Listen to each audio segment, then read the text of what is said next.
madaxweynaha dowlad deegaanka Soomaalida Itoobiya mudane Mustafa Maxamed Cumar oo wali ku jira socdaalka uu kuurgelista iyo xalugaanshaha bulshada ayaa gaadhay deegaanka Baalidhayo oo ka tirsan degmada Gaashaamo ee gobolka Jarar waxaana halkaasi si diiran ugu qaabilay maamulka iyo bulshada deegaanka oo ay horkacayeen salaadiin waxgarad aqoon-yahano cuqaal haween iyo dhalinyaro u heelana inay marun arkaan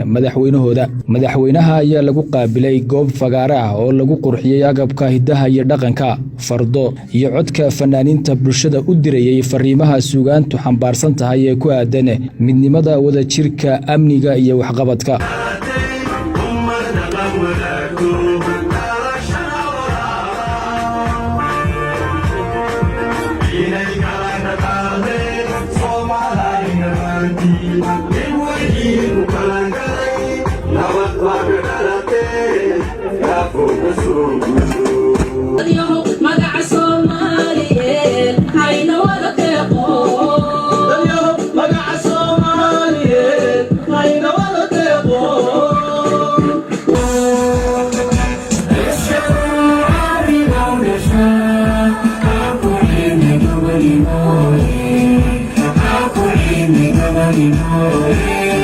waxaa halkaasi kala hadlay madaxweynaha salaadiin cuqaal iyo waxgarad kala duwan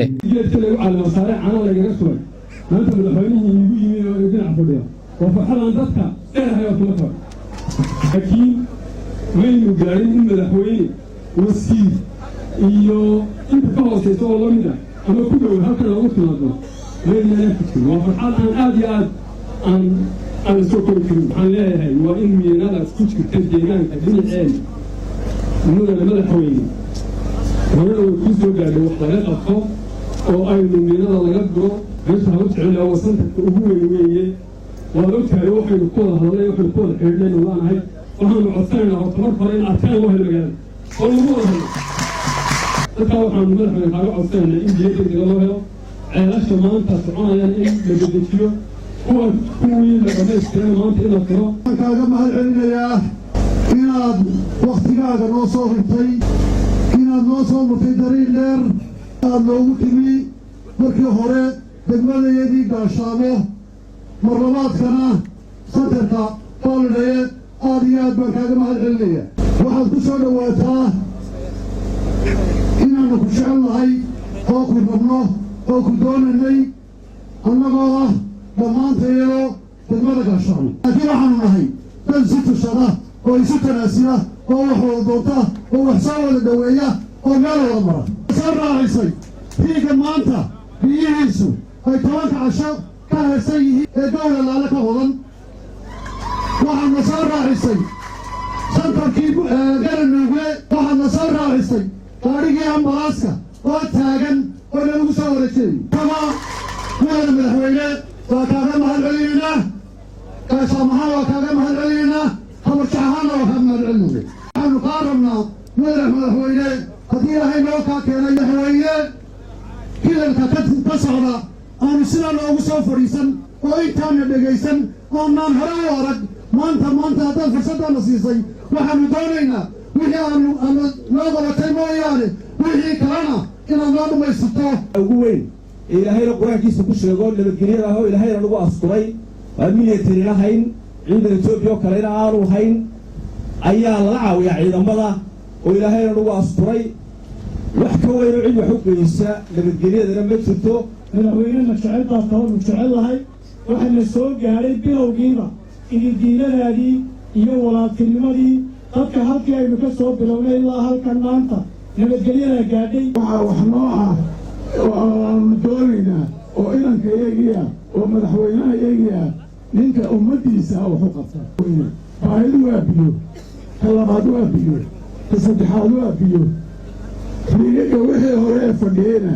hadduu kii baladhiig yahay iyo hadduu kuwa kale yahay iyo kuwa cusub hadduu yahay waxaanu rajaynaynaa inaan qof kale nooga sheekayn oo kaaga sheekayn ee maanta haddii ilaahay fursaddan uu keenay aad indhahaaga ku aragto haddaan deegaankan nahay gaar ahaan santarka Baalidhayo ee murashaxa u ah inuu degmo noqdo madaxweyne dowladda weyn ee Itoobiya ee Soomaaliya daayo Afrika oo dhan hoggaansa قفل بالك قحرا الباب هو اللي قحرية qof rayfay oo adag baa lagaga xiray madaxweyne hadduu maanta loo tira albaabkaa naga fur degnaanu doonayna xuqumiye gaariyo abaar xaqil iyo aafo xadhig iyo ciqaab iyo kadeed ciijin iyo baajin hadal ceblacay iyo ribil lagu cabaaroobo caydhu bixin sabool iyo faqiir cudgo iyo xaalo midna caadilkan kuma bado kuma ciqaabaan geesta kale wasiirka wasaaradda dooxooyinka iyo waraabka ee dowlad deegaanka Cabdiraxmaan Iide ayaa ka mahadnaqay soo dhaweynta loo sameeyay wafdida madaxweynaha ay reebaan ay ugu maatay sida fiican ee wafdiga madaxweynaha ay ku soo dhaweeyeen maanta halkan madaxweyne ku soo dhawow waqooyi bari degmada Gaashaamo ka soo socday soo dhagax dhigay wadadaasi aan kula joogay lahayn sida ugu dhaqsaha badan ay soo gaadhay degmada Gaashaamo madaxweyne deegaankana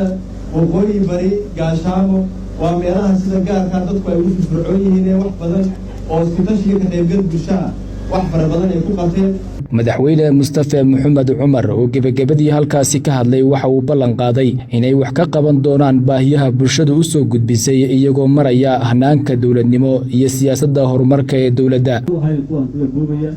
iyo maamul xumada degdega keentay taana in laga baxo waqti ay qaadan doontaa marka in dulqaad aad yeelataan oo maanta oo kale wixii baahi ay jiro oo dhan aan lagu fikirin in markaa meesha la keenayo saasay tahay waxaan diyaar u nahay arrimihii abaaraha hadda laga hadlay iyo arrimihii biyaha iyo la xiriiray arrimihii caafimaadka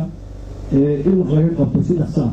qoladii ka saartay maadaamay diyaar yihiin iyagu halkii kuwa kale laga raadin lahaa in kuwa uun go-aheed la siiyo oo loo fasaxo qaankeysii shani kale siyaasadda matalaada iyo la xidhiidhay structureka qaabka dhismeedka sida degmo iyo gobol iyo howlahaas qaabka lagu saxayo laakiin waxaan sheegnay inuu yahay qaab aan isleenahay yuunan keenin qalalaasi iyo isqabsi qaab cad oo criteria leh oo la og yahay si dooniya uga jawaabnaan rabnaa laakiin waan ka garaabnay codsiga shacabka waan dhegaysanay socodkana qaybo waxaa ka ahayd inaan dhegaysano tabashooyinka shacabka waan maqalay arrimaha abaaraha ka hadashayna waan ka howlgalay intaana niman ka hor maxamed mataan gabalaax sahan TV deegaanka Baalidhaya ee degmada Gaashaamo gobolka Jarar.